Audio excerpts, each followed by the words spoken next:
मित्रांनो, ठरलं तर मग मालिकेमध्ये आजच्या भागात असं दाखवलं की सुमनला नागराजचा खरा चेहरा समजण्यात आणि त्याने केलेले अपराध शोधण्यात यश मिळतं. ती त्याच्यासमोर वेड लागल्याचं नाटक करते आणि बेसावध राहिलेला नागराज तिच्यासमोर सगळं सत्य बोलून जातो. तो सुमनला सांगतो की त्याने प्रॉपर्टीसाठी रविराज प्रतिमाचा 22 वर्षापूर्वी अपघात केला होता.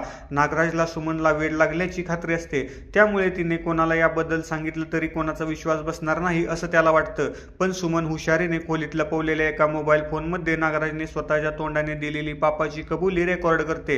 आता आगामी भागात हा व्हिडिओ ती सायली अर्जुनलाही दाखवणार आहे. ठरलं तर मग मध्ये यापेक्षाही आता मोठा ट्विस्ट येणार आहे.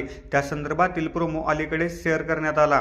प्रोमोमध्ये असं दाखवलं की नागराजला तुरुंगवास होतो, पण तो लगेचच सुटतो. प्रोमोमध्ये कोर्टाचा असा आदेश ऐकू येतो, योग्य पुराव्याअभावी या अपघाताच्या केसमधून नागराज किल्लेदार यांची जामिनावर सुटका करण्यात येत आहे.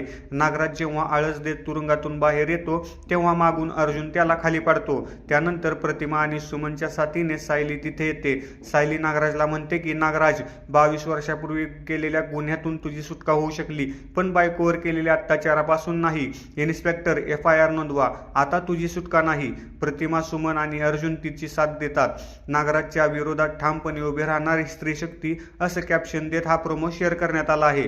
पण या प्रोमोवर अनेक प्रेक्षकांनी नाराजी व्यक्त केली आहे. एपिसोड वाढवण्यासाठी मालिकेची वाट लावली असे एका युजर्सने लिहिले, तर एकाने लिहिले पुरावा होता मग कसा सुटला. एकाने लिहिले भोळ्या मराठी माणसांना हे उल्लू बनवत आहेत. एका युजरने म्हटले की TRP साठी कथानक वाढवले जाते, आता कंटाळवाणी होऊ लागले आहे. व्हिडिओ आवडला तर लाईक, कमेंट आणि सबस्क्राईब करा. धन्यवाद.